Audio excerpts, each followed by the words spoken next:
several types of cancer, including breast, colon, and throat cancer. Drinking less can lower your risk. You deserve to know the truth about alcohol and cancer. Get the facts. Visit nyc.gov/alcohol.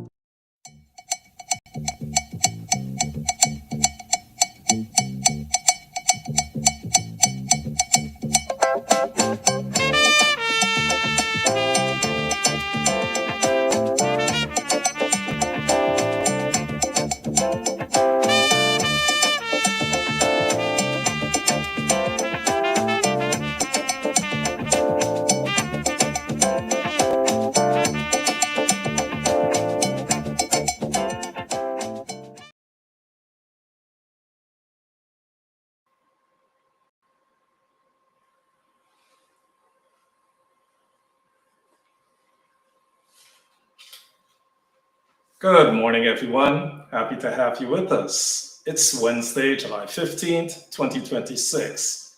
I am J.R. Giddings. Welcome to the Reset Talk Show. This show changes the conversation. This platform will help to reset and reshape the nation and the world. Here's a preview of the top stories we are following. Nolan Wells, the 18-year-old star athlete, who went on a boat trip with friends to Horn Island in Mississippi, was found dead. As questions remain surrounding the circumstances of his death, Nolan's family continue to call for answers. Our panel of experts will give their takeaways. Plus, Dr. Sarah Madad joins the show to discuss the Legionnaire's disease outbreak on the Upper East Side in Manhattan, New York. Dr. Madad will tell us what we need to know. And in our Feel Good segment, we are highlighting Jay-Z's 30th anniversary concert at Yankee Stadium. 3 sold-out nights. All of this and more coming up. You're listening to and watching the Reset Talk Show. Don't go anywhere. We will be right back.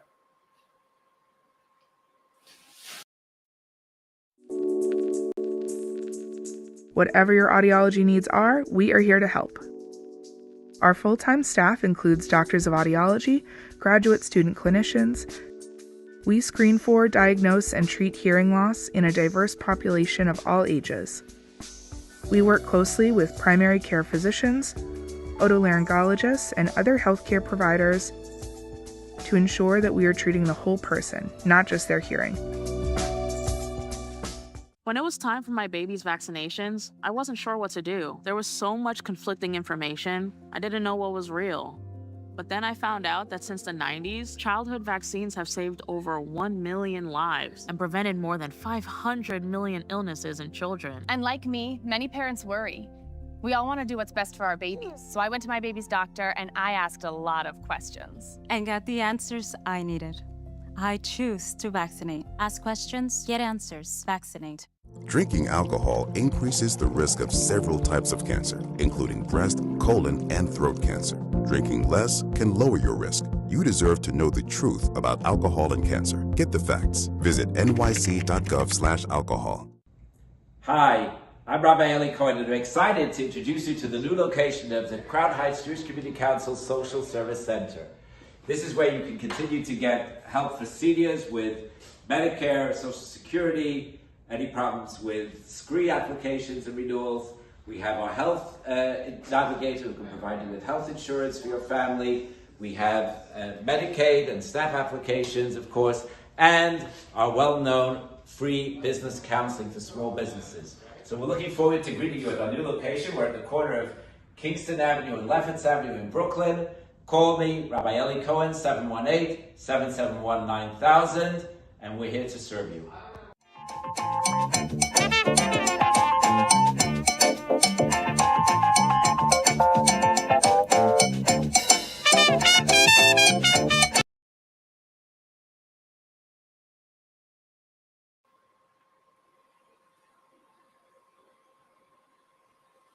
Welcome back.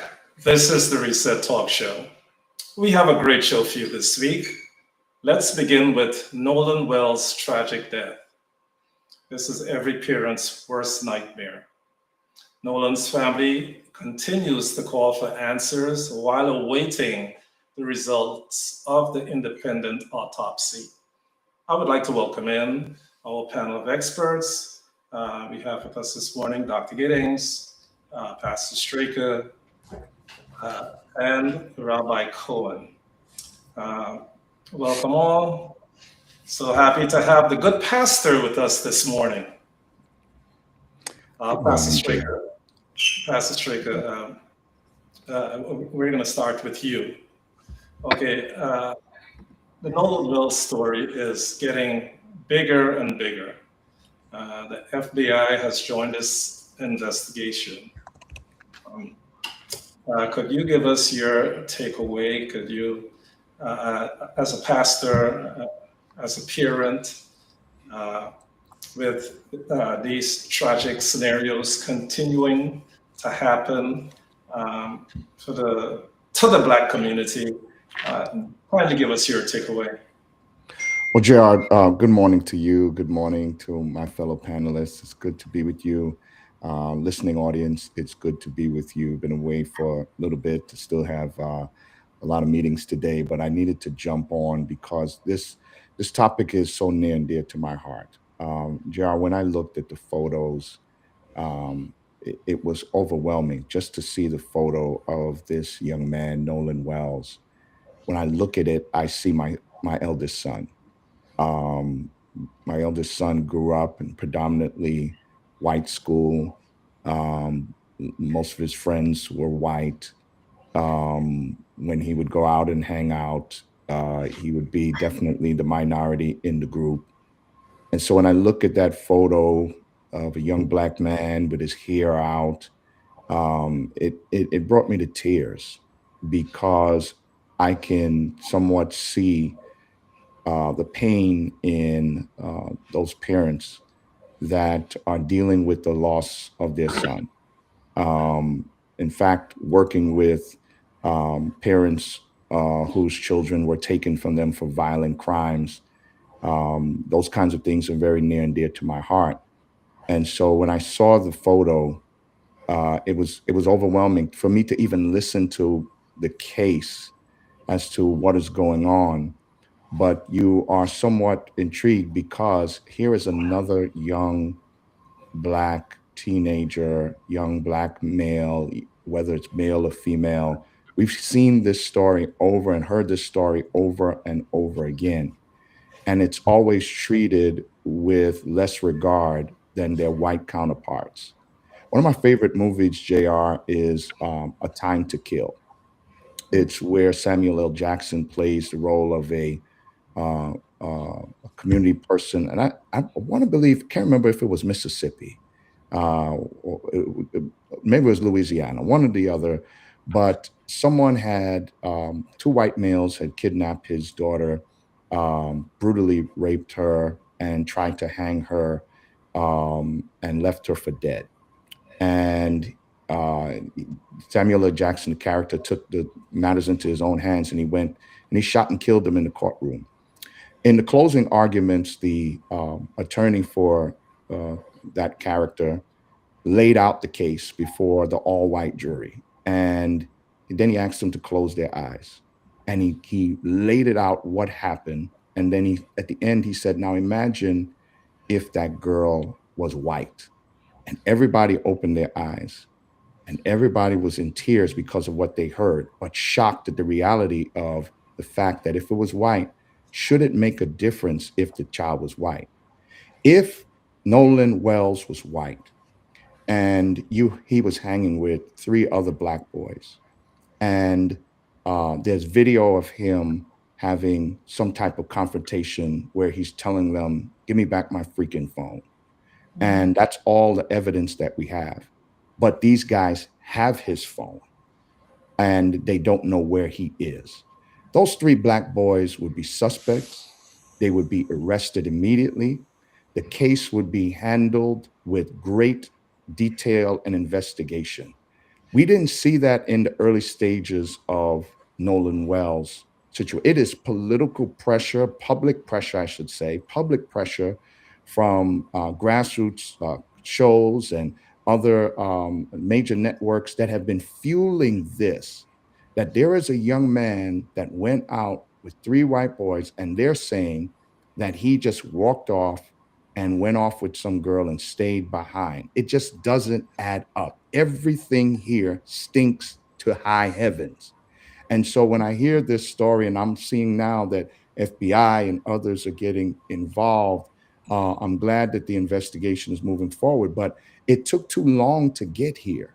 And so, how much tampering of evidence, damage? They're saying that text messages were deleted. I don't know if anything has been discovered as yet. Snapchat and these kinds of things. There's forensic investigations and audits and things that could be done to try to capture things right away. But because it was just another black boy, it was treated as, well, there's no foul play here. In fact, they jumped out and said that very, very early, which is very surprising. But JR, like I said, if this were one white boy that was with 3 black teenagers, we would have seen something totally different. So I really hope they get down to the bottom of this. But this is sad. It screams of a cover up. I understand one of the young men, his stepmom is a judge. Everybody's fixing their story. Everybody's getting their evidence together as to what happened. And so I really hope that justice is served for Nolan Wells. And I pray that parents speak to their children, especially people in situations like Nolan Wells. Maybe you're in a community where you don't have your people around, right? Or you know, they go to a school where they're in the minority, and these are their friends.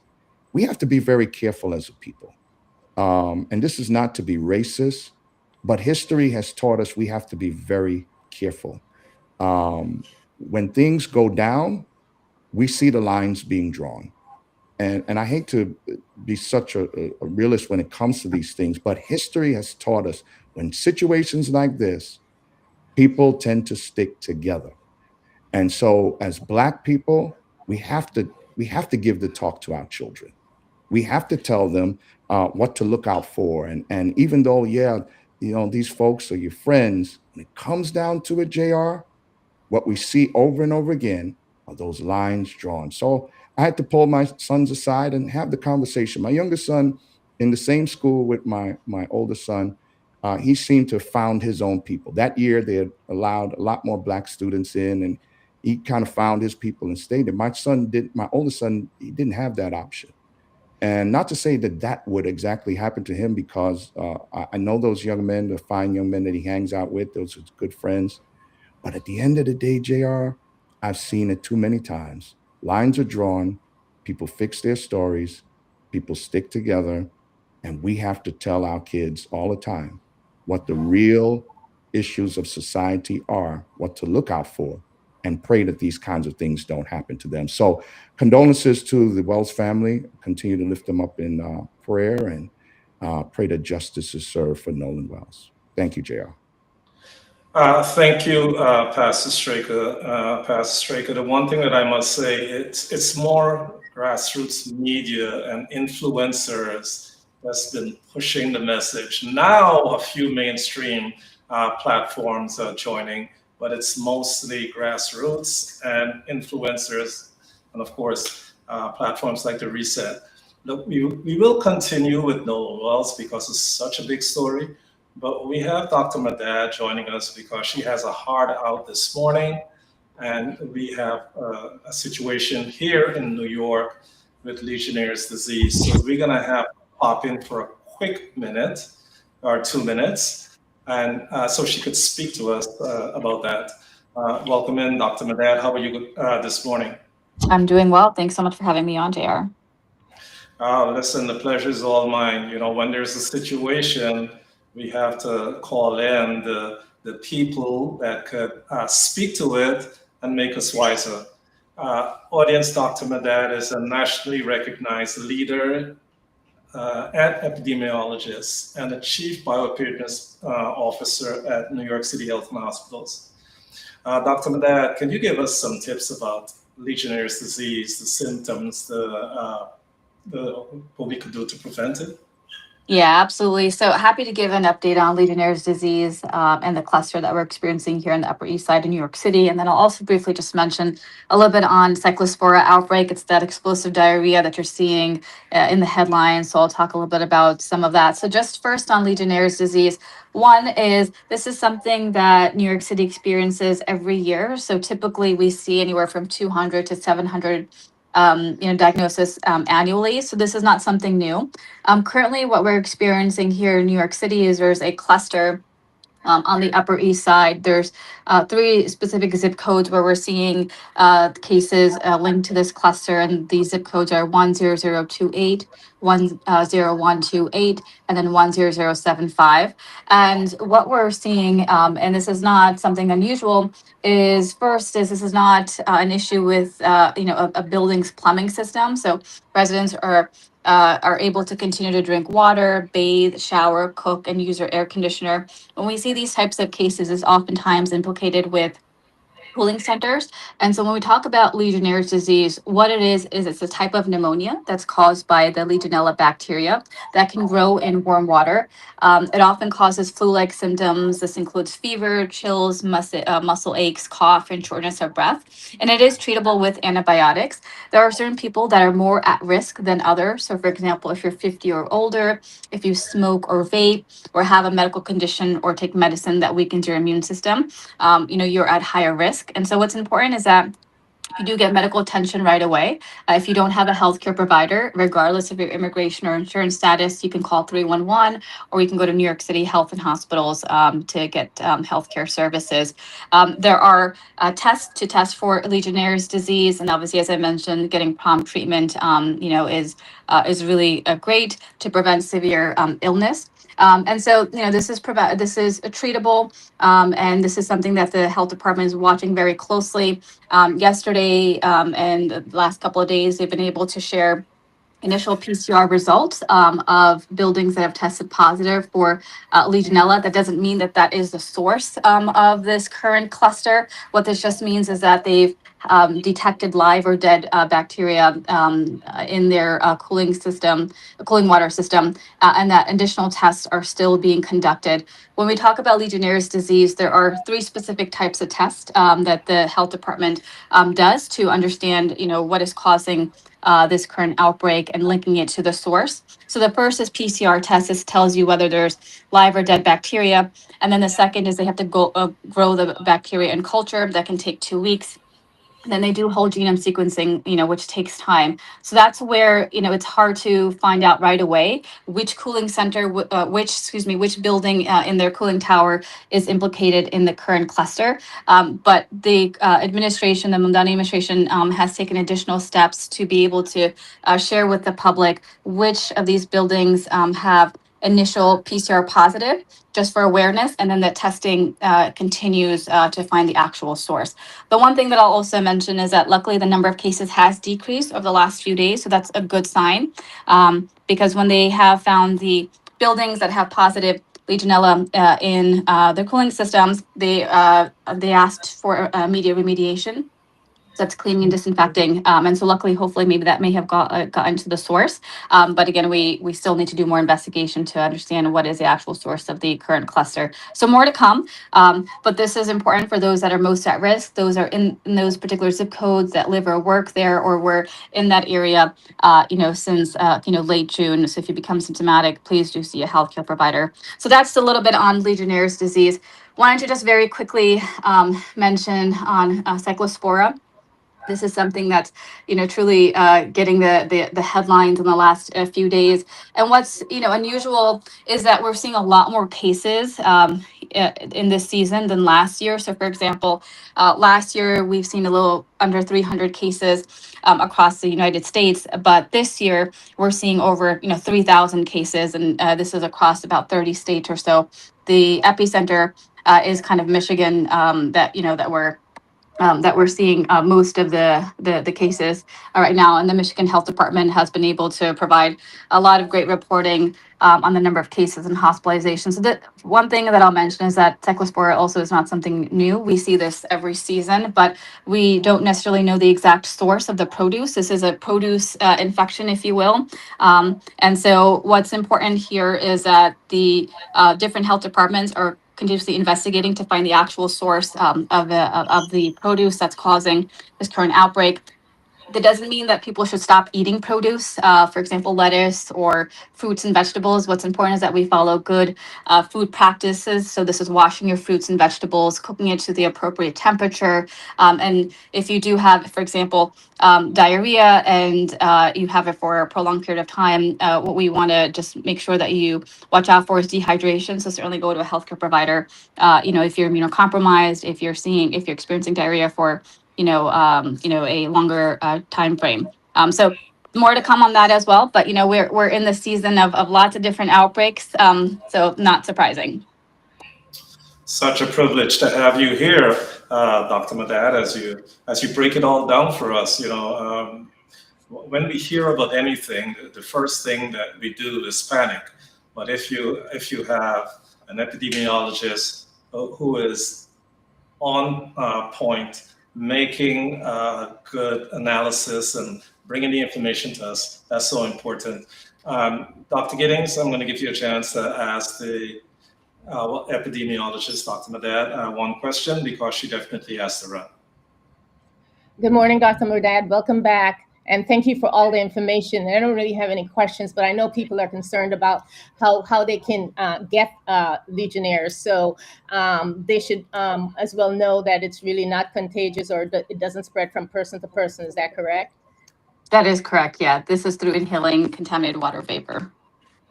Yeah, and with cyclosporiasis, really important for them to also wash their hands with soap and water, and then refrigerate fruits and vegetables as well after they're done cooking them and cutting or peeling them. Correct?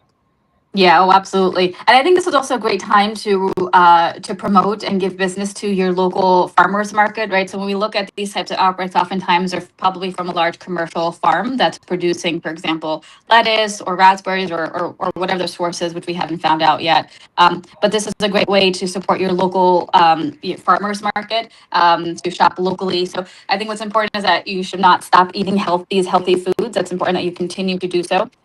But you can certainly shop locally. That would help reduce your risk, as well as good food preparation safety. Thank you, Dr. Madad. You continue to make us wiser. Hope to see and hear from you soon. Absolutely. Thanks so much. Great to see you all. Enjoy the rest of your day.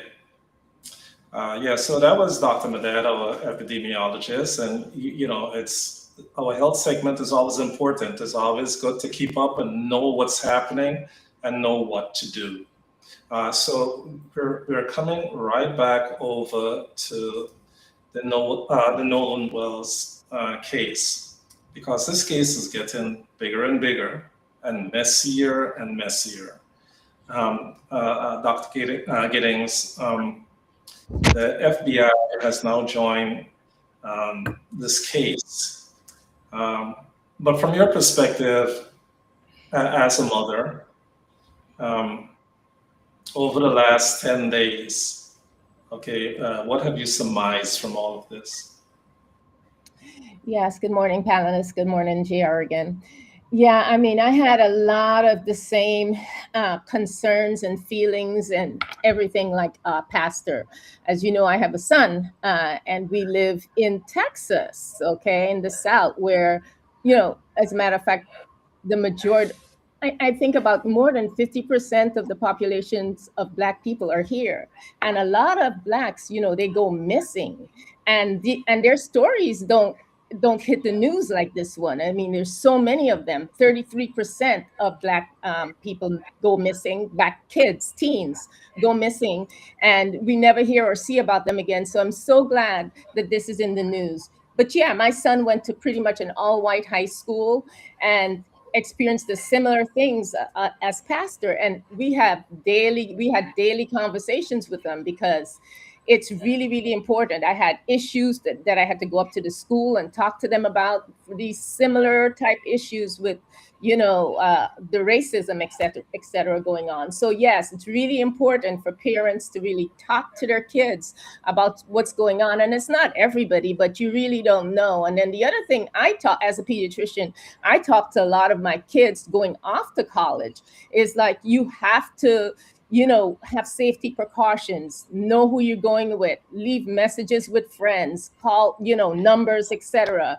If you feel funny, listen to that. It's, the sixth sense, or maybe the Holy Ghost guiding you. If you have that feeling, just always listen to your feelings, and always have like a buddy that you talk to. I'm going here, I'm doing this, here's my number, call me if this happens. But it's really important to keep reinforcing that with your kids, and not one conversation prior to them going off. It should be a recurring theme. So safety in our with our kids and in our environment is really, really important. And as I said, there's a lot of people out there who will just, they just look at you, and there's jealousy and envy as well.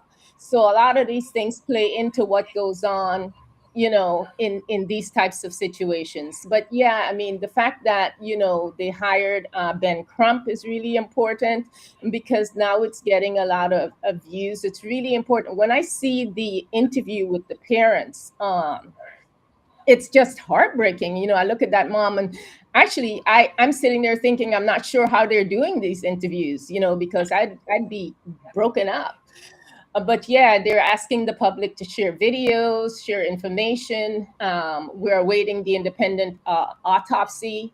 But yeah, the parents have a lot of questions. Which teenager just, you know, has his phone away from him, or it doesn't return with his phone or his keys, or they're a separate place. There's so many different questions. The authorities are saying accidentally drowning, and then they're saying that their child is a strong swimmer. There's so many inconsistencies with this story, and Pastor really laid it out well. But really, it's really, really important to get behind what's going on here and find out the real happenings. But for me, the most important thing is keeping your kids informed, talking to them daily about what's going on, knowing where they are. And kids, just have a special person that you talk to about your whereabouts, etc. But just be very, very careful. Thank you for your perspective, Dr. Giddings. Audience, if you're just joining us, we're having the conversation about Nolan Wells, the 18-year-old star athlete who went off on a boat trip with friends to Horn Island in Mississippi, and he turned up dead. Now, coming over to you, Donatello, there's this conversation about why do we always make it black? Why do we always have to, blur the lines? The mother of Nolan Wells, she had to come out and make everyone aware that she's a black woman. She has an Asian mother, but she's a black woman. But the conversation is out there about why do black people always have to make it black and white? Can you speak to that? Well, good morning. Thank you, JR, for having such an important topic on our show. I know we discussed Nolan Wells a little bit last week, and I think it is very important to continue the discussion, especially hearing the perspective from our pastor who wasn't here last week. I think it's very interesting as a woman of color. I don't think that we all get up each morning saying that we need to go through our day pointing out the difference or the relevance of being black in a situation. However, it is always relevant in every situation. The fact that a parent, while grieving for the loss of their son, finds it important or significant enough to discuss her heritage while she's still trying to absorb the fact that she'll never see her son again. Probably rethinking at the same time if there's something she could have done proactively before he actually took this trip. I think is it's kind of mind-boggling because the first thing when you see the image and it's just him, a singular black male amongst all of these white people, color jumps out at you because you're looking at the difference between the children that are there. And I think for the mom, um and the parents, and again, I'm just speaking as another woman of color, I have no idea what's in his parents' head, but I think it's relevant for her to identify with her ethnic group because there are a large amount of men, women, boys, girls, or however they identify that are black and brown that are coming up missing repeatedly. And so I think it's also important because of exactly what the pastor stated. How the authorities treat situations when they involve people of color are extremely different, especially when those non Black and Brown people come from families of wealth and prestige. As the pastor mentioned, one of the children allegedly has a parent who is a judge, right? And the fact that the FBI is involved, I think they also keep stressing that the FBI is simply there to help with electronic device um, investigations. As the pastor mentioned, the Snapchat application, for example. The kids are having snaps that last 24 hours or indefinitely all of a sudden are mysteriously deleted. So I think it's always important to discuss the elephant in the room, especially when it's right in your face. Because as a person who is Black and brown, no matter what room we're in or what the dynamic is, it seems that under this administration, we are always at a disadvantage. And I think it's that point that galvanized the community, the influencers, and the small mom and pop media stations and platforms like ours to come to the aid of this family, which ironically we're finding out similar situations to Nolan Wells happen simultaneously in other states. Donatella, before you continue, I know that you're a tech person, and we're talking about Snapchat and erased messages. Could you talk a little bit about that? I think you understand that better than most because this is an area that you're working all the time. Yeah, and it's specifically with Snapchat. So I thought it was interesting. I do have a Snapchat platform with about 10,000 subscribers. And when Snapchat originally came out, Snapchat was thought of as this safe technology that allowed you to quickly take an image and it would disappear forever. Well, that doesn't actually happen. Snapchat platform has evolved much like Instagram, Facebook, and the others, where you can take an image. It may or may not live for 24 hours. If this 18-year-old or his colleagues that he was out with have a platform where they have set up their settings like mine, my settings live permanently. There's also a memory section in the application where you take an image, it saves to your memory and only you can see it.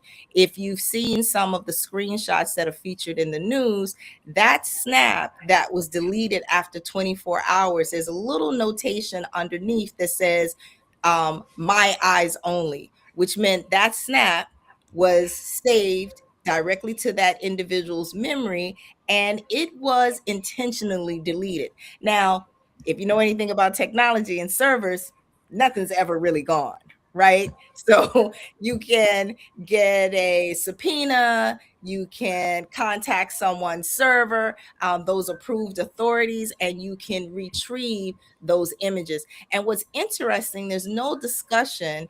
Like for myself, everything that I take actually stores to my phone as well. So no one's saying whether or not that mysteriously deleted snap is actually in the cloud, or if he has an Android device, if it's saved to the device itself, which then brings us back to the headlines that I'm seeing where the FBI is getting involved so that they can investigate these electronic devices. Okay, Donatella, J- listen, that's great information. Pastor Strick, I want to come over to you for a minute. yeah. Okay, Ben Crump, him being on this case, how important is Ben Crump to this case? Because as we see, the phone wasn't turned over to the Mississippi Sheriff's Office, and the autopsy from Mississippi coroner's office, there's no information about that. So when you have an attorney like Ben Crump, could you put on your attorney hat for a minute? Could you tell us how vital and how important that is? It's critical, JR, because we have labeled Attorney Ben Crump as Black America's Attorney General. When we need justice, when we need someone to stand up for us and fight for us, we call on Ben Crump. And the mere fact that the family has sought out Ben Crump and he has taken this case lets us know how serious this matter is. You asked the question about race. And this is why attorneys like Ben Crump is so important and so critical to have, as they can push the envelope, especially where we feel there is foul play and there is some racial aspect to this entire case. Let's not forget, JR, where this is. This is Mississippi, the place where Emmett Till, I believe, was killed and received no justice. Understand there is a well-documented history of racial violence and unequal treatment in the criminal justice system in Mississippi. And this is why to have Ben Crump come in and be able to push the envelope to get it to the right networks and platforms to keep pushing the envelope. We are very clear what we see in the picture. And questions should be asked if there is 3 Black boys with 1 white boy that was missing, would this case be the same? Understand, we have the video. There is video that shows there's some argument and he's saying, give me my phone.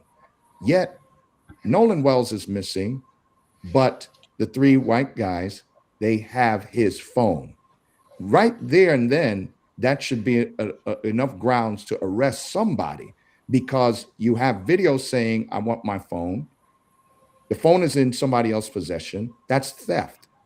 We could start right there. But because, JR, of the history that we see in Mississippi that favors white people, there should be questions as to how does race play into this? Because we well know, had this been 3 Black boys with 1 white boy with his cell phone, and had video of a white young teen saying, give me my phone, those 3 young boys would have been arrested and held accountable. So yes, race does play a part in this. And that's why Black America's Attorney General, Ben Crump, should be the one in this case and fighting for justice for Nolan Wells. Thank you, Pastor Straker. Again, audience, if you're just joining us, we're having a conversation around Nolan Wells, the 18-year-old star athlete from Mississippi who went on a boat trip to Horn Island and turned up dead. I'd like to welcome in the esteemed professor, Dr. Griffith. Welcome back to the Reset Talk Show, Dr. Griffith. I thought it was so important to have you on today because perspective is so important. There is so much information and misinformation out there. And I think a lot of us get misguided very easily. So, to have the pastor, to have you, to have a doctor, to have the technology expert over here in Donatella, I think we have great components here. Uh, Professor Griffith, from where you sit, you have broad lens, not only because of your profession, but because of who you are as a father. When you hear this story, what was the first thing that jumped out at you? And how do you talk to your son about race relations? Good morning, everyone. I'm delighted to be back with the gang, the Dapper Don and the gang.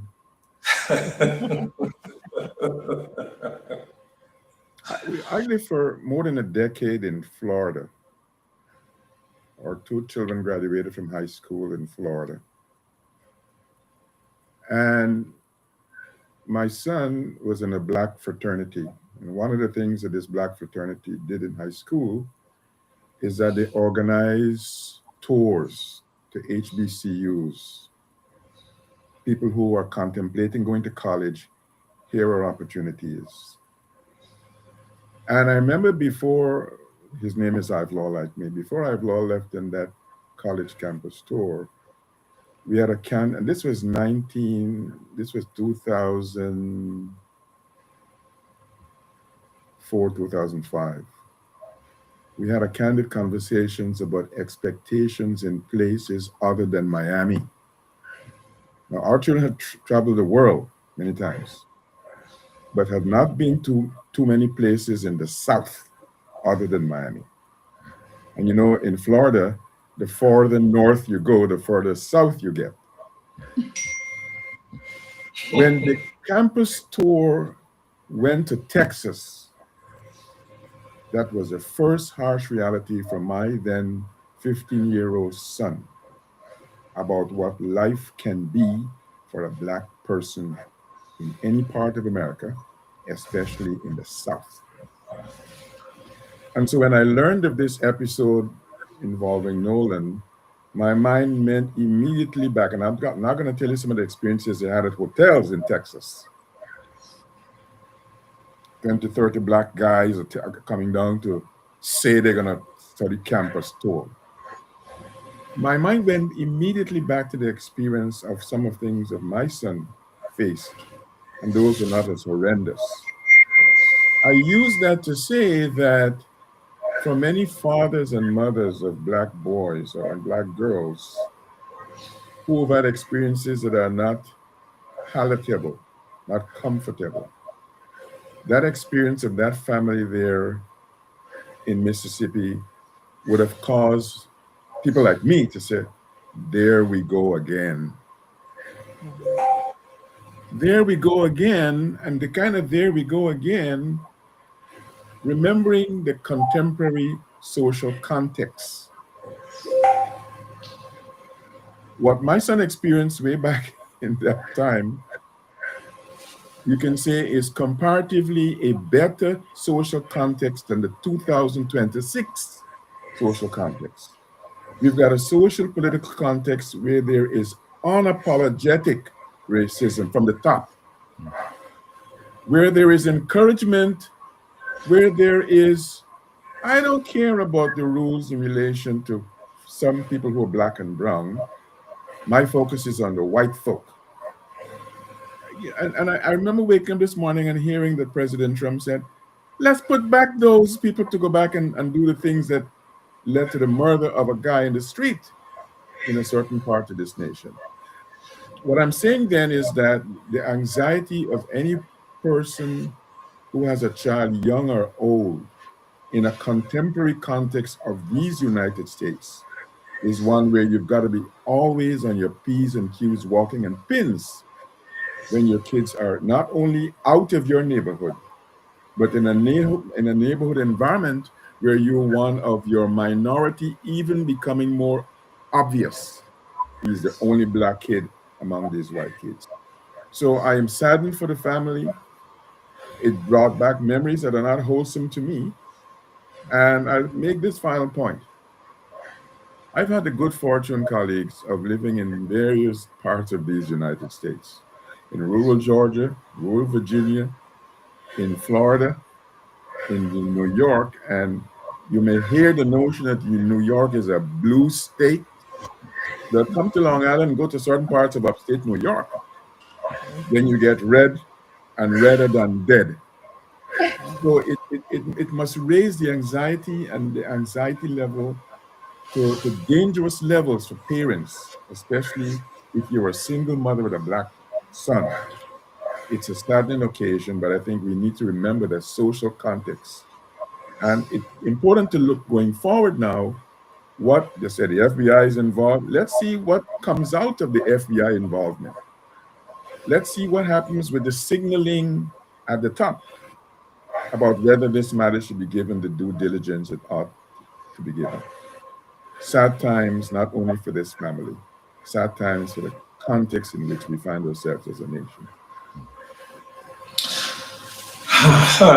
Thank you, Dr. Griffith. I want to bring back in the pastor for a minute. We have Reverend Al Sharpton alongside Ben Crump. Could you speak to the significance of the Reverend's role in this? Well, it's civil rights leaders. These are our giants at this time. The days of Martin and Malcolm and Medgar have given birth to leaders that have lasted with us. We remember Martin and Malcolm, 39 years old, they were taken from us. But their impact on people like Jesse Jackson, who we recently lost, whether it's this year or last year, and the Reverend Al Sharpton, when you think of who we have left, these are the civil rights giants. And so it's important as they fuel and charge Ben Crump to investigate this case, to support the family, to continue to push. When you see these civil rights leaders putting their names attached to these cases, it's because they believe that there is some foul play here, and that there is some foul play that is attached to some racial bias in how the case is being handled. So it's important when you have these names, big names in terms of civil rights fighting for you.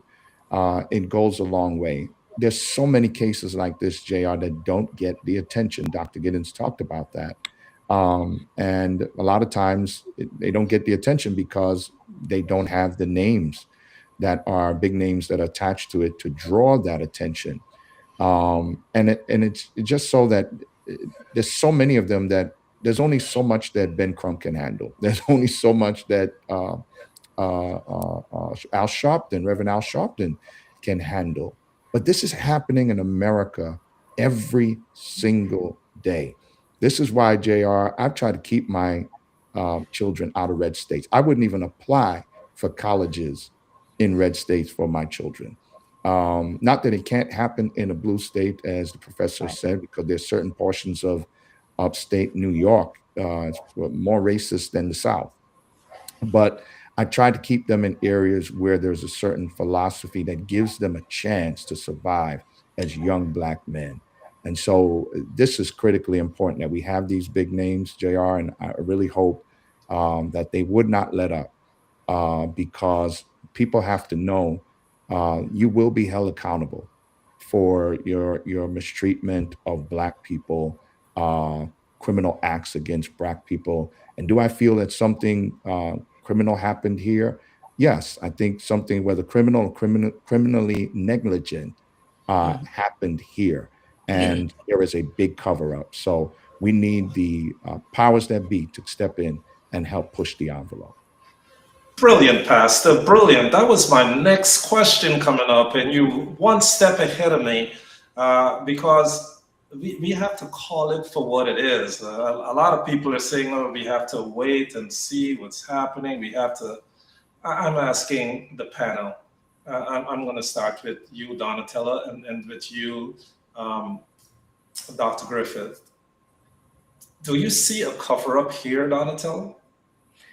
I absolutely do. And one of the reasons why Pastor Straker mentioned a video that's circulating online. And in that video, which is from a distance, you can see a group of kids and you can hear the yelling and the verbiage that's being said. And what's very interesting to me is that there now is a direct on the record statement from one of Nolan Wells' alleged friends on this trip. And I may mispronounce his name. It's Tracestin, Tracestin Shepherd. And this young man is now disputing the early interpretation of the video. So most people who heard it, we're under the assumption that it is Nolan Wells' voice that we're hearing. But according to ABC News and Rolling Stone, his exact quote is, "That's me yelling." Shepard said the voice being heard in the viral video is his, not Nolan Wells. Shepard also went on to say in his interview with Rolling Stone, in that video, you hear someone yelling, "That is me. It is me yelling. My exact wording is, get me off this effing boat." And so one would have to ask, right? He then later added, those were not Nolan's words, they were mine. And so when you think about the fact that during the first investigation or exploratory looking for Nolan's body, he wasn't found. And then mysteriously, days later, the body is found. All these videos are disappearing. Having someone now come out and say, oh no, that person that was screaming, kind of for help, who seemed distraught, no, that wasn't Nolan, that was me, makes me think that they're now circling the wagon and trying to remove any doubt. Because if it were definitely Nolan, along with the fact that these people found it somehow in their heart and minds to leave without this person who came with them, right? Knowing that they have his phone, it doesn't make any sense at all. I am almost 100 years old, and you cannot separate me from my phone. An 18-year-old, regardless to they say that there were about 50 phones on this dash area where they all jumped off the boat to get into the water. You can be sure that this athletic, good-looking, intelligent child, as soon as he got back to the boat, would grab his phone. So there's no way I believe that. Okay, Dr. Giddings and then Dr. Griffith, we have to be candid here. Do you see a cover up here in the Nolan Wells case? Yes, I think there is a cover up going on, but I would just like to wait and see what the investigation shows. I think that Ben Crump leading it is extremely important. I mean, they can go through all the technology, apparently friends scrubbed their phone and privatize their social media accounts after all this occurred. But I think we just kind of have to wait for the investigation. There is something going on here. As Pastor said, if it was three black boys and a white boy, listen, these black boys would be in jail right now. So, in our case, we have to let the entire investigation go on. We have to let them figure out the inconsistencies of what's happening with the stories, etc. And they can get to the bottom of this. I mean, once the investigation uncovers all these things, the information from the phones, the text, whatever's on people's computers, as Donatella said, nothing is erased. It's all there. You can always recover all of this information. So I think the thorough investigation, we should just look for that. And, we just should wait and avoid all the speculation that's going on. We would just want to have these people, these important people like Ben Crump, following everything and every lead, and then we'll see where it goes. Thank you for your take, Dr. Giddings. Dr. Griffith, do you see a cover up here? I mean, from your years of experience, from you being a father, from you living around the country and the world, when you see something, there's always reasons for us to say yay or nay. Do you see a cover up here? I'm going to invoke a Guyanese saying and then refer to something from an agricultural community. In Guyanese lingo, something funny dede.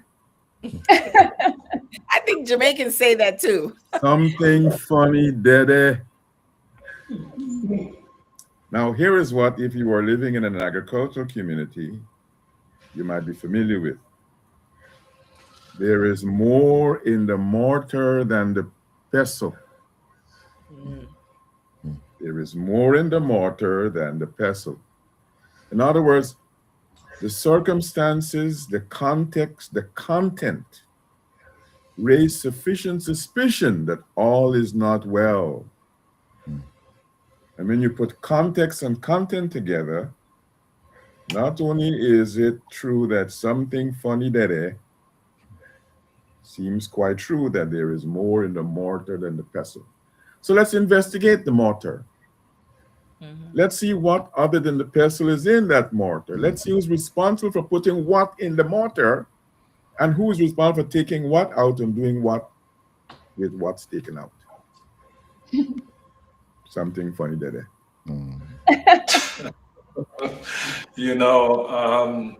Dr. Griffith, Pastor Straker, Dr. Giddings, Donatello, as a parent,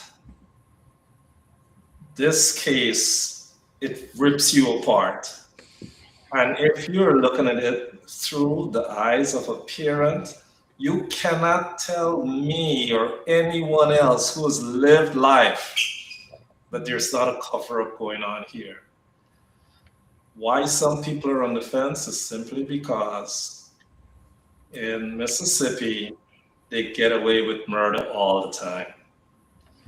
Okay, but now we have so much pressure on this case. I expect an arrest soon. I really expect an arrest soon. Simply because, like Pastor Straker said, theft, for less than that, people get arrested in this country. But, it's very sad, when you think about Nolan's mom and dad, there's a lot of pain. Dr. Giddings was saying, I don't know how they're able to do these interviews. Well, you have to remove yourself. You have to be in denial for a little bit to deal with what's happening and get through it. They want answers, they want results, so they have to do their part. But it's the worst thing that could, happen to anyone, to lose a child. I don't know how they're going to recover from this, and such a promising young athlete. And Pastor Straker, before we go to a commercial break and get to our next topic, which is Lindsey Graham, and the rabbi is about to join us. When you listen to his football coach saying he didn't see any kind of racism within the school, how do you look at a coach like that? Because I have my own experience. How do you look at a coach like that? And he's Black. Well, sometimes you have situations where people are afraid to speak up and speak the truth. Their livelihoods are on the line. And when you're in a predominantly white situation, sometimes you are just so grateful for the opportunity. It doesn't lend to you to be able to speak your mind, to speak the truth, and you kind of toe the line. And so I can't judge the coach. But I do know similar situations where when people are in certain environments, it doesn't give them room to be able to speak the truth. And maybe the coach did not see those kinds of things. Maybe he didn't. But at the end of the day, as I said earlier, JR, when things hit the fan, lines are drawn. And these are the conversations that we must have with our young children. Be friendly, but don't get too comfortable. Pastor Straker, we all have stories. But what I want to end with, this case really helped me to see things a little bit different from my own personal experience that I had with my son and daughter going to a white high school. I could remember both of my kids are athletic. I'm not boasting, I'm not bragging. Okay, they got to high school playing basketball. Half of the athletes on the team weren't as good as them. Okay, they couldn't get playing time. I went to the coach. I spoke to the coach nicely. I went to the dean. I went everywhere, and nothing changed. But something that I recognized happened, Pastor Straker. Well, Jada was last at high school, and they told her in the last year, if she's unhappy, if you're uncomfortable, there's only so much we could do. Maybe you should join the track team, because of course the track team will have more black and brown athletes. Jada insisted on going to HBCU University. I couldn't understand why. Okay, and now that I'm seeing this, now that I'm thinking about it, I understand why she insisted. Okay, which means the conversations that I had with her, okay, were good, but I don't know how effective it was. But like I said, there were other schools, but she wanted to go to a black university. I want to leave it there, because as parents, we really have to pay attention, or we could get lost in everything. We'll take a commercial break. When we come back with Rabbi Cohen. We come back with Dr. Griffith, Pastor Straker, Dr. Giddings, and Donatello. And we're talking about the passing of Lindsey Graham.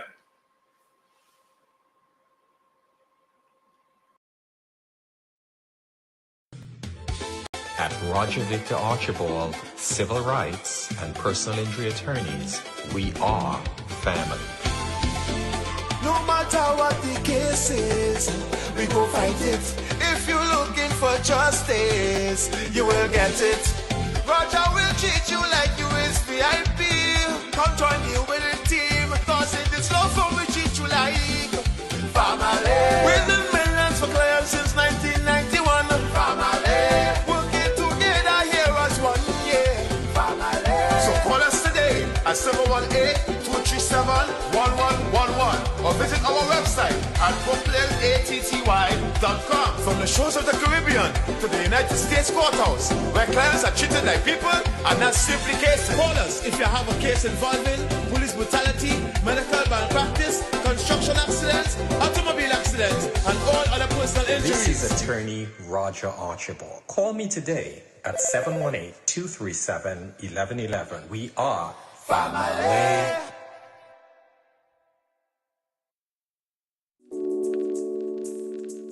Whatever your audiology needs are, we are here to help.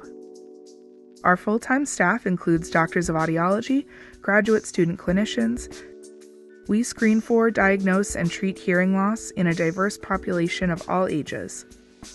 We work closely with primary care physicians, otolaryngologists, and other healthcare providers to ensure that we are treating the whole person, not just their hearing.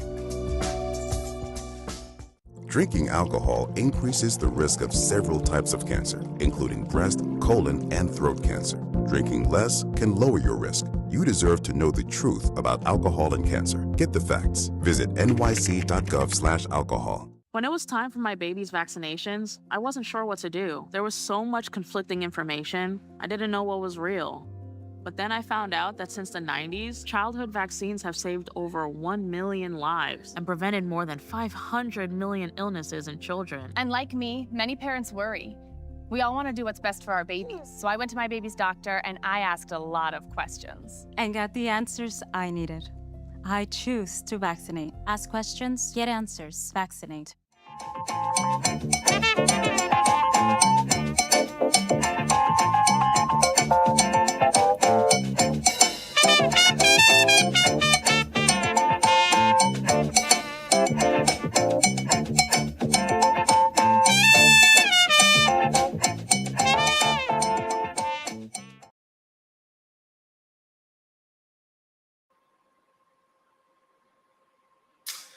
Welcome back. Welcome back. This is the Reset Talk Show.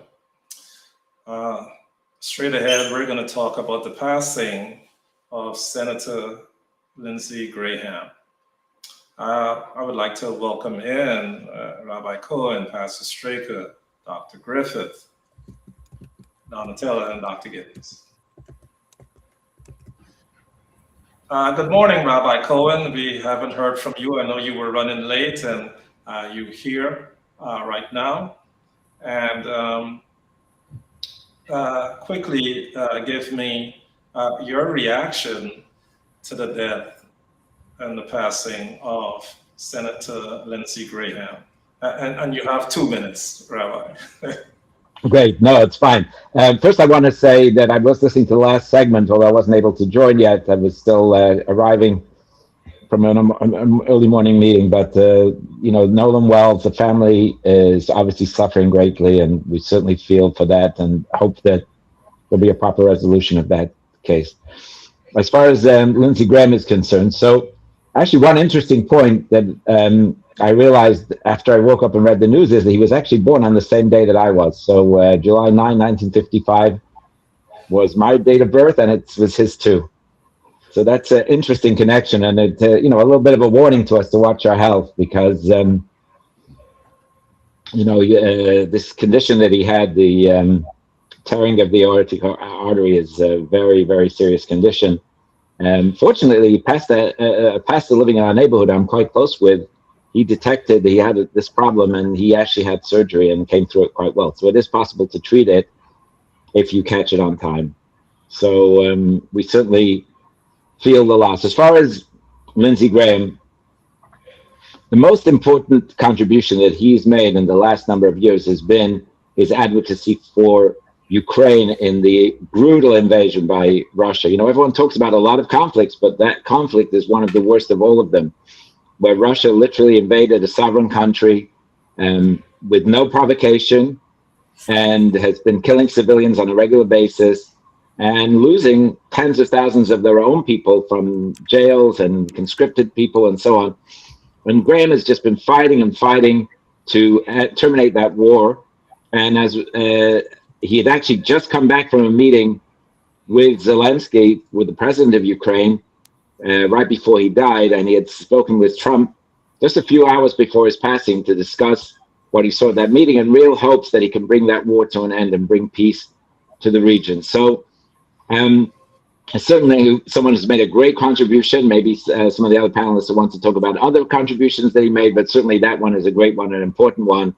And I think we should at least pray that pray for his sister, his young sister who he adopted after his parents died.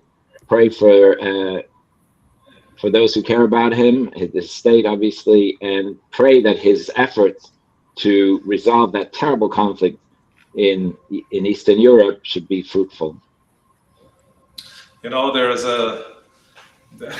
There are rumors out there about a conspiracy with Senator Graham and Russia and all the rest of it.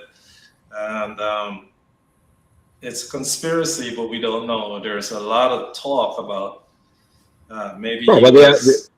Well, he was definitely a target of their assassination attempts, or potential assassination target.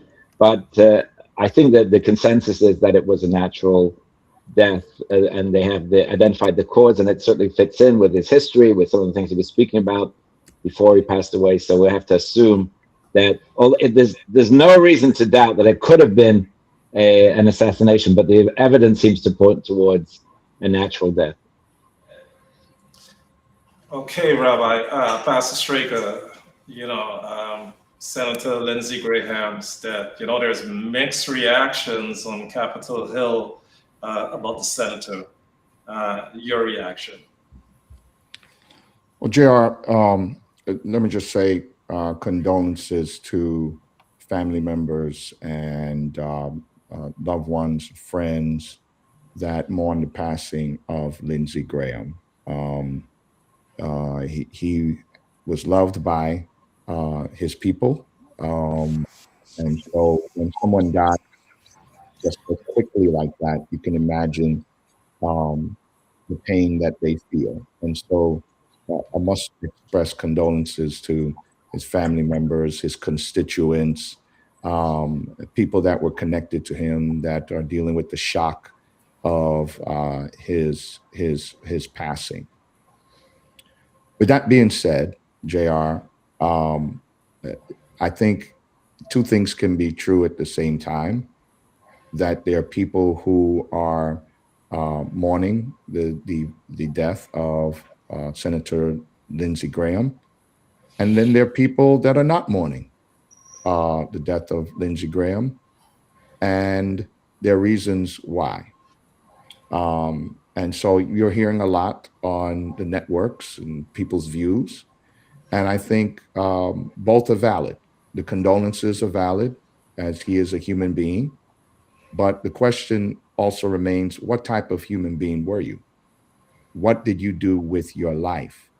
And there are a lot of questionable things about Senator Lindsey Graham that make people feel or have a lack of feeling or empathy for his passing. And those things need to be discussed, because what you see in the character of a person's life, how they conduct themselves, their levels of integrity. At the end of the day, that is all you have. And it appears that Senator Lindsey Graham was lacking, and I would dare say bankrupt, in the areas of integrity. This is not to speak ill of the dead, but I think two things can be true at the same time: the condolences and also the truth about the man that he was. I feel the same way that I felt with Charlie Kirk. To see a man violently dies is a terrible thing.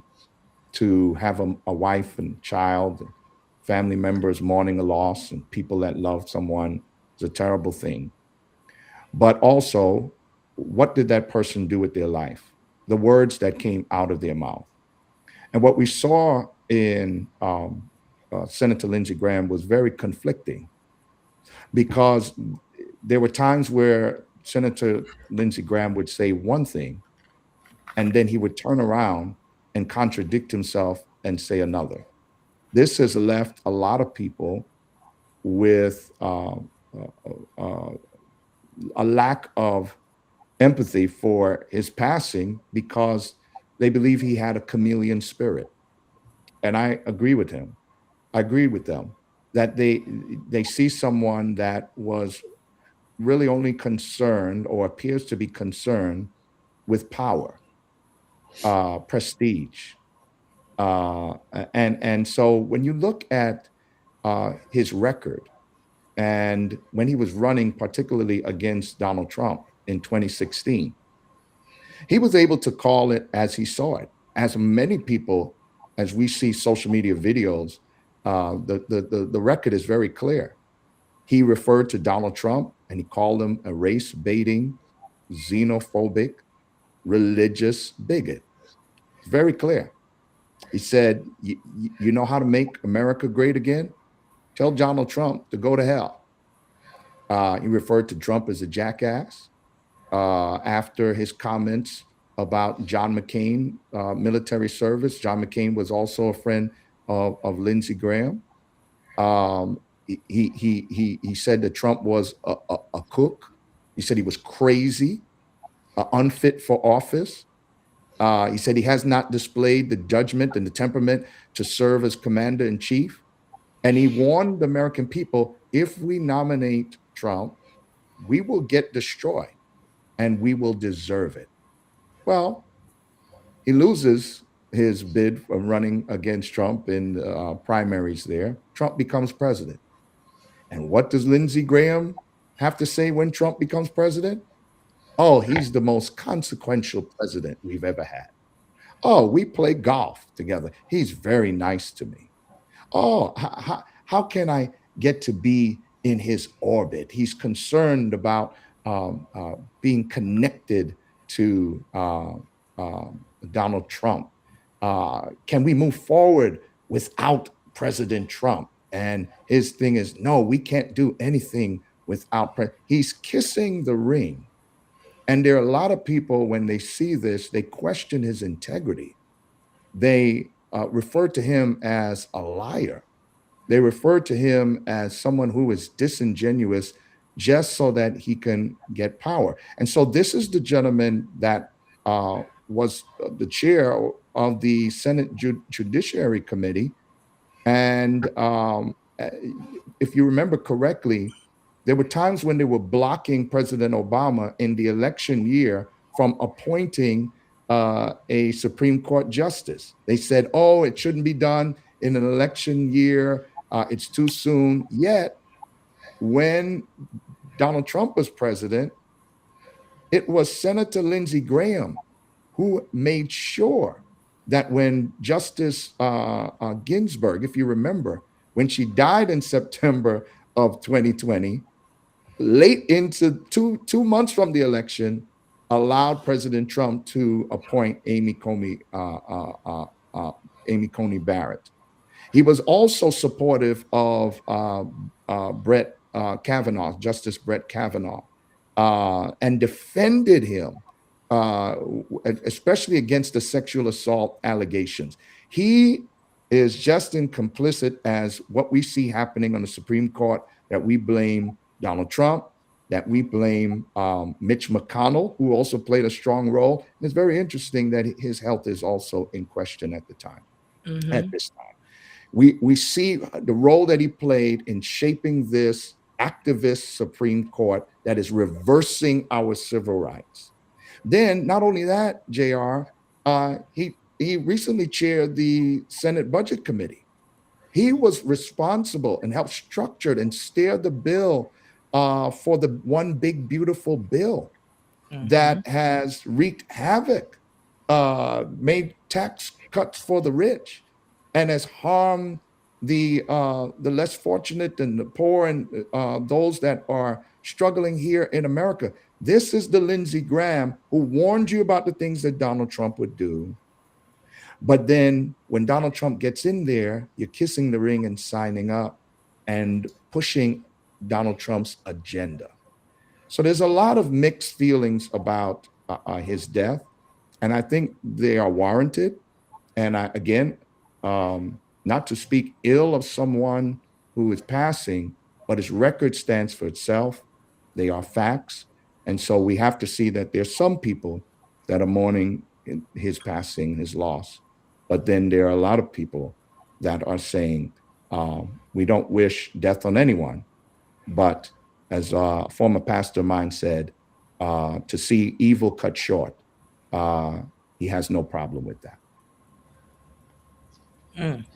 Proverbial mic drop. Pastor Straker, talking about calling a spade, you know, unpacking the facts is what's important. And, you know, that's why I say we have some of the best minds in the country, because we listen to a lot of people, including Cory Booker, who knew Lindsey Graham firsthand. But he was waffling. I didn't know which direction he was coming from. So, Pastor Strick, I applaud you. Call a spade. Donatella, Dr. Giddings, your reaction to Lindsey Graham's passing. Like Pastor said, a lot of mixed reactions.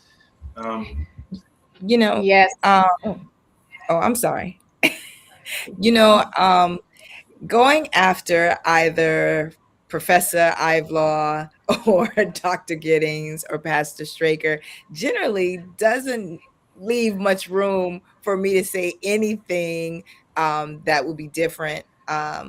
Being that I consider myself a Christian and from the South, I will acknowledge and say that any untimely loss of life is devastating to a family. And I completely agree with our pastor that it is true to be two things at once. So, of course, my condolences to his family and friends. However, being born in Birmingham, Alabama teaches you that history is never just history. It's personal. And so if you grow up understanding that the decisions made by elected officials have real consequences for real families. So while, as the pastor said, many will honor Senator Lindsey Graham's years of public services, others will remember policies and positions that we believe slowed the progress toward equality. And I would have to say I am one of those individuals. Both perspectives can exist and both deserve to be heard, as the pastor stated. That's what history ultimately does. It asks not how long someone served, but who benefited from that service.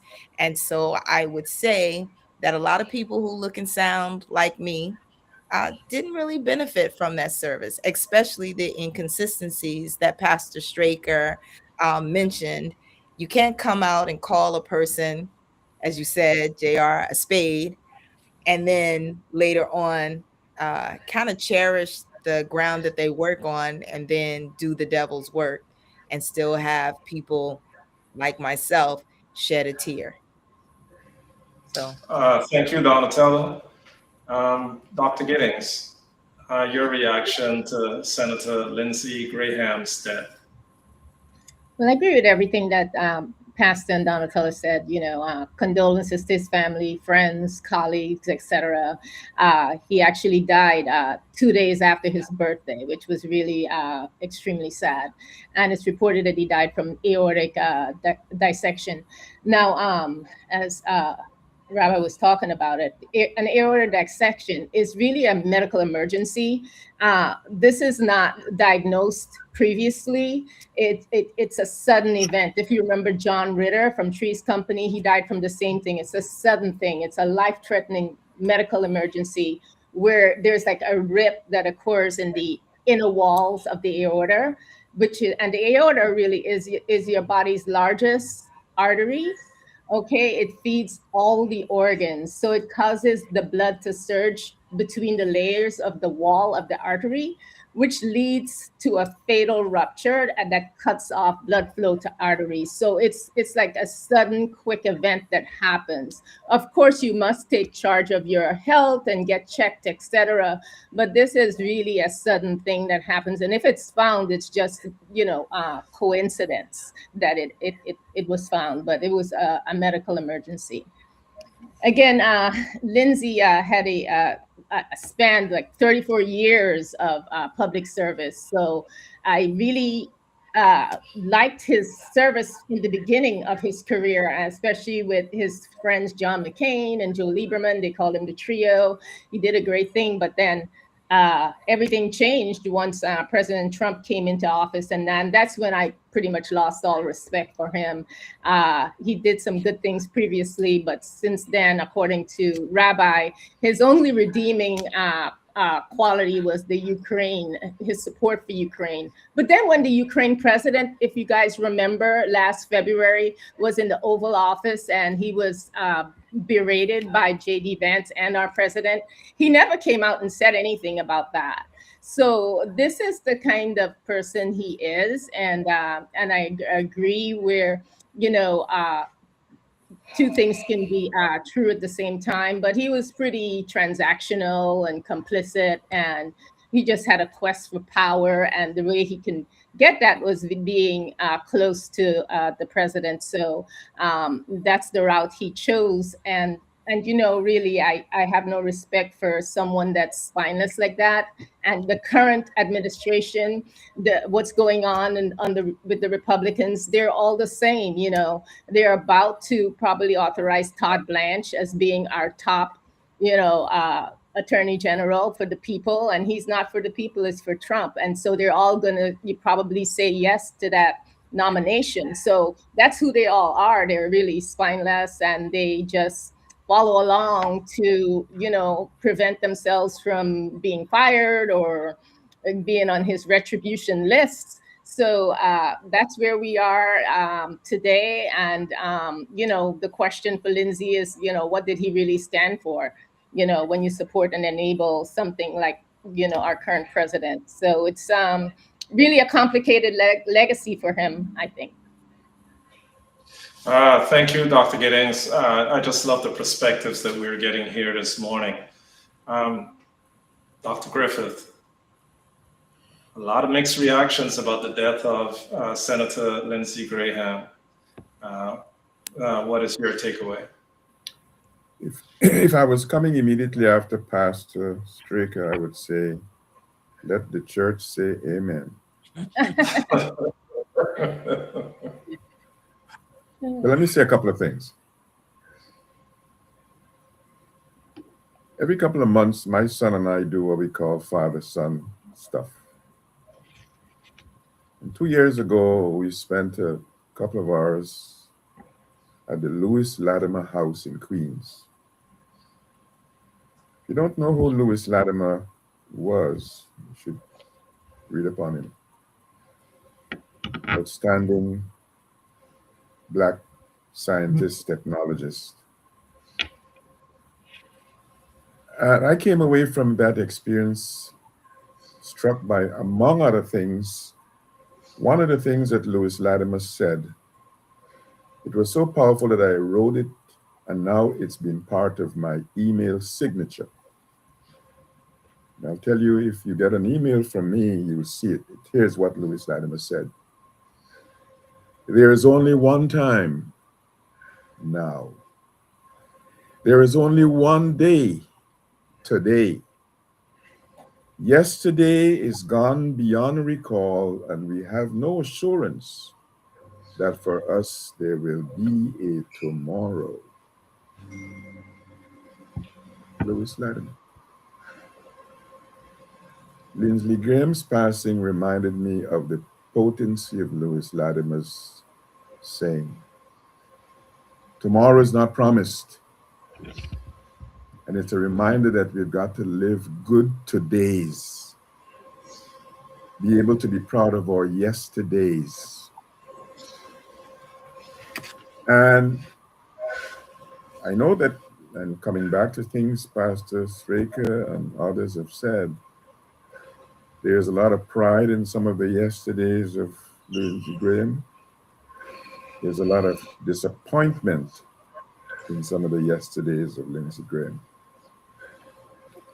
But particularly someone who was the same age as he when he died, for me it was a reminder of tomorrow's not promised. Don't take your health for granted. I've seen a conversation that says that when he had this emergency, rather than call 911, he called a staffer to call 911. You're so caught up in a power. I mean, you can't call 911 yourself. Anyhow. But I think there is something to be said for the fact that it was patent, at least to me, that for the last few years, the last 10 or so years of Lindsey Graham's service, he placed opportunism above principle. For him, the power trumped doing the right thing. And so it is often said that we have to be sad about who has passed on, but we've got to be reflective of what was done during the life of that individual. I don't have enough wisdom and intimacy to know, was his life well worth lived? But what stands out to me It's the same guy who's a strong, appropriate defender of Ukraine, was endorsing what Donald Trump said about killing the entire Iranian civilization. The same person who was a staunch defender of Israel, quite appropriately so, had no compunction of seeing the genocide against the Palestinians. Famous one. So, mixed bag. Complex personality, but to me it was a reminder of the wisdom of Lewis Latimer's admonition: tomorrow is not promised. So many great perspectives. Rabbi Cohen, you just got 3 minutes before, and it seems like you have something to add. And before we go to a commercial break, I would like you to say what's on your mind. Yeah, so I appreciate that, and I like Dr. Griffiths. We're the same age also with Dr. Griffith, apparently, so that's I can relate. But what I think, there's another important contribution that nobody mentioned here, and you triggered it, Pastor Strick. No, sorry, I think J.R. You were the one who mentioned Cory Booker, right? Cory Booker is a black senator from New Jersey. Who had a tremendous friendship for Lindsey Graham, and they worked together on the First Step Act. And that's where they really came together. The First Step Act was to release from prison many of the overcharged and over-sentenced people who were caught up in the war against drugs in the Clinton time. And they got crazy long sentences for very small drug offenses. And Lindsey Graham partnered with Cory Booker and got the president to sign on to supporting the First Step Act to get many of these young people, many of the minorities out of jail, and in the first Trump administration. So, there are two ways of looking at things. And one way is that he was against Trump, and then after Trump won, he caved because he wanted to stay close to power. I don't see that in Lindsey Graham. I see somebody who stuck with his principles. He still fought back against Trump and the things that he disagreed with. But once he saw that Trump beat him in the election, he then worked with Trump to accomplish the things that he thought were important and pushed back. He did push back. When Trump was very harsh on Ukraine at the beginning, he was one of the most fierce supporters of Ukraine in the Senate, until finally Trump came around and sees now that through strengthening Ukraine, that actually could force Putin to end the war. So I think we shouldn't mix up policy disagreements with our definition of good and evil. You could disagree with somebody very, very vehemently. I could think that let's say a governor who paroles a murderer after 25 years when that person could still kill again, I could think that that's evil. But it's not evil, it's a policy disagreement. That person wants to give that person a second chance, that governor, and I feel that person is not deserving of a second chance because look at the danger to society. You could paint that as good and evil on either side, but you can also paint it as policy disagreements. I just disagree. There was a lot of policy disagreements between Graham and Trump, but I think he came to see that he came to see something in Trump that he admired, and they certainly became very close friends to work together. And it wasn't a kiss the ring relationship. It was definitely a relationship when he pushed back on the things where he thought Trump was going too far or doing something that he disagreed with. Rabbi Cohen. J.R. Yes. I have to run, but I just want to say this because I have to get to my 12 o'clock. But I just want to leave with this. When asked a discussion concerning the Israeli war, these were the words of Lindsey Graham. I feel good about the Republican Party. He said, we're killing the right people and we're cutting your taxes. And Trump is my favorite president. For someone to say that he's standing up for what is right, the reality is when you say you're killing the right people, there are thousands of innocent Palestinian people who were being bombed and killed. And for him to make that statement and also in the same line say, we're cutting your taxes. Trump is my favorite president. If that's not kissing the ring, I don't know what else is. But I have to run. Y'all could talk about that statement, but I appreciate all of the perspectives that are here. And prayerfully, I'll be able to be with you next week. God bless you all. You too. Thank you, Pastor Straker. Isn't it incredible our two faith leaders anchoring that segment? Well, I just want to respond very quickly to the pastor because I think it was right. First of all, I now know what it's like when I have to jump off because I also have time constraints, and then you guys can talk about me behind my back. So now we can do the same thing about the pastor. But just very quickly just to answer that point, and I don't know exact context of what he said, but if we all agree, some people are against the death penalty, but a lot of people believe that it's moral to kill a murderer, right?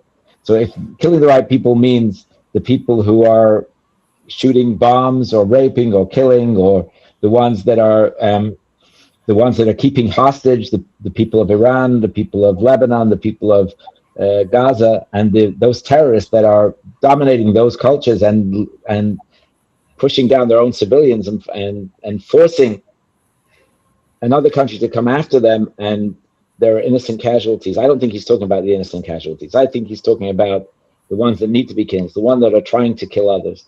And that, to me, killing a murderer is moral. It may be question when and how, but the basic idea: if you kill a murderer, that is moral. And if you can kill the murderer before he kills somebody else, that's not only moral; it's an imperative. So I just put that in perspective. Like I just said, two faith leaders with different opinions on Senator Lindsey Graham. Would any would you like to add anything to this segment, Dr. Griffith, before we move on to our feel-good segment? Nothing to add except to say that I myself have got to jump off. I've got a commitment that I need to prepare for, and it's not a part of Long Island. It's wonderful being here. Thank you for your time. Thank you for your time, Dr. Griffith. So here we are. Okay, we're heading to the top of the hour, and we want to end on a high note. And I'm going to put you on the spot, Rabbi Cohen. We're going to talk about Jay-Z's 30th anniversary concert at Yankee Stadium, 3 sold-out nights. Your thoughts, Rabbi? When we said feel good, I thought we got to talk about the soccer because, I know nothing about Jay-Z, but I know I grew up not far from Manchester United. And, England is playing today in the World Cup match, semifinal. So anything feel good about soccer, I could do. Jay-Z, I have no opinion, no idea. I couldn't pick him out. If I passed him on the street, I wouldn't know who he was. Oh, no, and he's from Brooklyn. Segment. That's why I know we would get that kind of response from you. But we are going to talk about. I may have passed him on the street and didn't know who he was. You never know, So let's start with you, Donatello. We're coming back over right before we head off, and we are talking about. Well, we already know that Spain has punched their ticket to the World Cup finals, and we know that England and Argentina will be playing later on today. So we'll talk about that. But here we are, Donatello. Your thoughts on Jay-Z's 30th anniversary concert? Well, my first thought is I did not get to go. That is my first thought as a Brooklynite for the last 20 plus years. I am devastated that I could not make one of those 3 nights because most of my friends and colleagues all down my timeline, nothing but Jay-Z. One of the most influential rappers of hip hop all time. 3 sold out nights, and I think it was only the last night when New Yorkers, those who did not have tickets, just had to show their bad side. And what was really sad is that hundreds of individuals without tickets rushed the doors at the stadium, were able to get in and run amok. And Jay-Z and the stadium and the powers that be, it is my belief and understanding that they had to stop the process for more than 4 hours, almost 5 hours, to make sure that everything was secure and they could move forward to the concert. Shout out to one of my friends, Gio, who I lived vicariously through his Instagram stories and talked to him for a moment. He got there at 8 p.m., did not leave until 2:50 a.m. when the concert was over. Worth every penny, enjoyed himself thoroughly. The show opening with, of course, Beyonce. So the Beehive people went crazy. Rihanna's performance. I got to see her actual full performance from News with B. She shared it on her Instagram. All I could think is, will I be alive another 30 years to attend the next concert with Jay-Z and Blue Ivy and all of them probably performing? But yes, definitely, as a New Yorker, as a Brooklynite, I have failed. I hope no one takes back my Brooklyn card, but at least I know who Jay-Z is, Rabbi Cohen.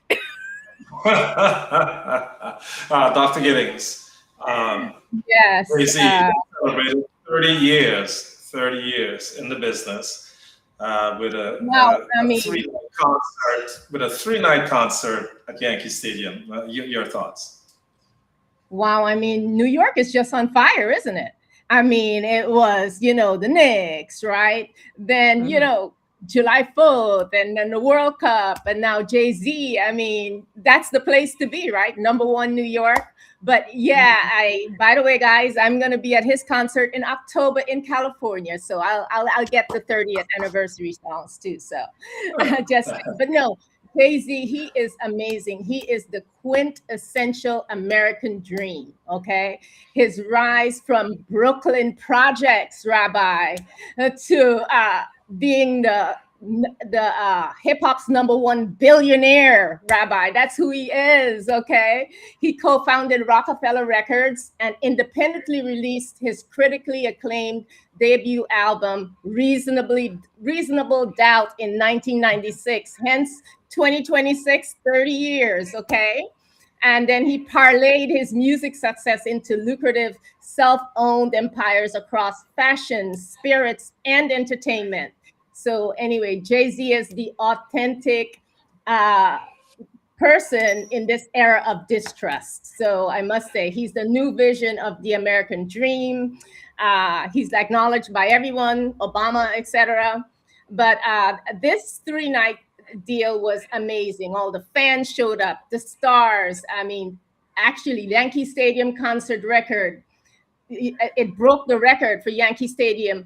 The second night broke the record again, surpassing the first night's record. So basically, it was amazing. Top artists, as Donatella said, Beyonce, Rihanna, Alicia Keys, Pharrell, Usher, all of them were out there. Memphis Bleak, if you guys knew, he started with Memphis Bleak, okay? And then Donatella really talked about the event that happened that night, and that's why the concert went until 3 a.m. But he gave the performance of his life.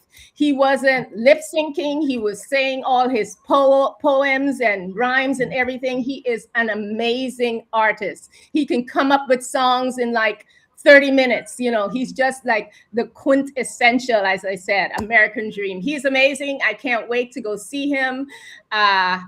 It was just a dazzling affair, according to, and then when you see the pictures and you see the videos, etc. The stadium was packed. I wished I was there, but we'll see what happens at SoFi Stadium in California in October.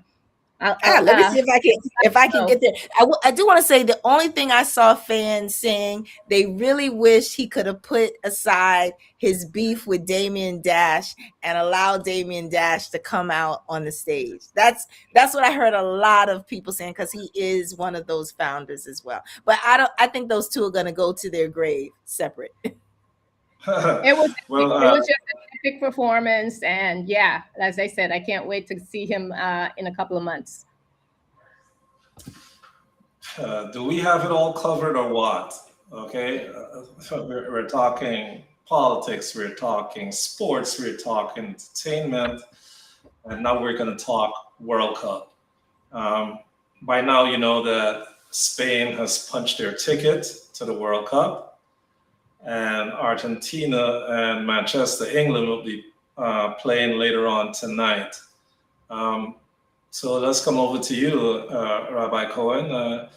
Who's your pick for the evening to go to the World Cup final on Sunday? Well, I don't have a choice because I was born in England, in Manchester, as I said. And in fact, I remember the 1966 World Cup in England when England beat Germany in the final, and that dates me a little bit. My little sister was born during the time that the World Cup was running in 1966, so 60 years ago this year, and this summer. So I have to stick with England. I have not kept up with the teams, I'll be honest. The team that I know is the team from back then in 1966, not today. I could name some of the players, but England has a good chance. I think Spain is the surprise winner here. That people thought that France was a slightly stronger team, even though Spain has been on a winning streak lately. And of course, Argentina is also a very strong team with Messi and some really top stars in their team too. So no. And by the way, just to divide my loyalties, my son's wife is from Argentina, so we have Argentine connection also. So I think it'd just be a great game. I think it'll be a great game on. Today, it'll be a great game in the final, whichever two teams meet. And of course, we have the day before that, we have the third place runoff. So we're going to see all four teams in action still, even after today's game. So just looking forward to some great sport and some great energy. And you know what, just to tie it into the last segment of what Dr. Giddings was speaking about, even not knowing the artists and the players that well, but you have to, every single young person should pay attention to the fact that it's not just talent and luck that get you to the top. It's tremendous hard work. And I'm sure that Jay-Z is somebody who put in tremendous hard work. All of these players, the discipline, the training, the commitment that they show to get to the top of their sport, that's something that every single one of us can learn from, and we should learn from as we're watching this amazing display of the top talent in the world, in the world's most popular sport. Absolutely. Funny that you said that on my Facebook page. Just showing the scoring goal of Argentina generated 120,000 views within a day. I mean, and I said to myself, wow, soccer is the #1 sport in the world. Unbelievable. So the game tonight between England and Argentina, the winner will face Spain, at MetLife on Sunday. And of course, the big watch party at Central Park. New York, I have to say it, it's so nice. You had to name it twice. So we're going to wrap up now. I'm going to start with you, Rabbi Cohen, your closing remarks, followed by Donatella and Dr. Giddings. Well, I have to say you had a very good show today, as always, but this one was especially enlightening. I think that we covered a lot of good topics. I didn't get to weigh in on the topic of Nolan Wells too much, except to mention the condolences. But I think, obviously there's concern. We're hopeful that there'll be a proper and thorough investigation, and that the truth of that situation will be uncovered. And again, when it comes to Lindsey Graham, I think we covered it. There's one way of looking at it is political disagreement, and we have to keep that in perspective. And I think that Cory Booker's approach, where he was on opposite side of the aisles, they had some very strong disagreements, but at the end of the day, they recognize they're all in it for the right reason. And I think we have to give people the benefit of the doubt that they're in things for the right reason, unless they prove us wrong. So for some people, supporting Trump is already enough to say you're wrong, but others, I think, are more nuanced, and but it's a good discussion. And I think it was a very, very good back and forth in today's show. Thank you, Rabbi Cohen. As always, happy to have you here. The Reset Talk Show is all about diversity and inclusion. And I think our show is the epitome of that. Donatella, your closing remarks for today. Thank you once again, everyone. It has been a very powerful show. And as we wrap up today's show, I want to leave you with this thought. Every headline represents a human story, whether we're discussing a family seeking answers, protecting our communities from public health threats, honoring a public servant's legacy, or questioning their contributions, or celebrating the unity that sports can bring. These conversations are ultimately about people.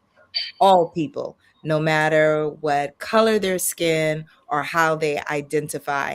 I believe we all have a responsibility to seek facts before conclusions, compassion before judgment, and solutions before divisions. That's how stronger communities are built. So I want to thank you for watching this week of the Reset Talk Show, and I look forward to seeing you next Wednesday, 10 a.m. to 12 p.m. Eastern Standard Time. Thank you, Donatella. Dr. Giddings, your closing remarks for today. Yes, another informative show today. Quite sad speaking about Nolan Wells, but I'm wishing their family, mom, his parents, etc., praying for their peace and keeping them in our prayers as this investigation goes on. But I also wanted to mention that the president is going to have a primetime speech on Thursday afternoon. And basically, this is all just to talk about election irregularities. And it's sort of relitigating the 2020 election and calling the senators that were elected in Georgia illegitimate, etc. He just wants to basically have a war on elections, and everybody should just be aware of that. He wants to, have the elections federalized and, election monitors there. He's got this guy that's in the acting DNI right now, Bill Pulte, that would do whatever he says or whatever he wants. So they want to rig the elections. And so you just be careful about what you're hearing, because we should all ask ourselves, 2016, when Obama was in charge of the elections, nothing was rigged then. And in 2024, when Biden was in charge of the elections, nothing was rigged then. But somehow when Trump was in charge of the elections in 2020, now it's rigged. So what did he not do, et cetera? Why is his elections rigged? So this happened 6 years ago. So I just want you all to be aware of that primetime speech, know what's going on, do your research, and realize that this is just an attack on our voting rights and to scare us into not voting. But we each need to go out there, make a plan, and vote. And again, with the viruses, the bacterial legionnaires and the parasite cyclospora around, make sure everybody is just washing their hands, washing their vegetables, and just paying attention to your environment. Everyone have a great rest of your week. We'll see you here next week, same time, same place. Thank you. Thank you, Dr. Giddings. Thank you so much. First, I want to thank the brilliant minds that come to this platform every week. We want to start off with Dr. Madad, our epidemiologist. We want to also highlight Dr. Griffith. Of course, Rabbi Cohen, Donatella, and Dr. Giddings, and of course, the brilliant pastor. I will continue to say without these trusted messengers, without our experts, where would we be? We are able to break down every storyline from every angle. So we want to thank all of our powerhouse panelists that join the Reset Talk Show every week. It's so important that you subscribe to our YouTube channel. That's the Reset Talk Show NY on YouTube. Very important. We got to get those numbers up. So I want to thank everyone for trusting us and letting us come into your homes every Wednesday. Again, follow us on all of our online platforms. The weather's about to get hot again, so please tell a friend to tell a friend to follow Dr. Giddings' tips that she always give about heat and the dangers of heat. See you next Wednesday right here on the Reset Talk Show. Have a great Wednesday. Drinking alcohol increases the risk of several types of cancer, including breast, colon, and throat cancer. Drinking less can lower your risk. You deserve to know the truth about alcohol and cancer. Get the facts. Visit nyc.gov/alcohol.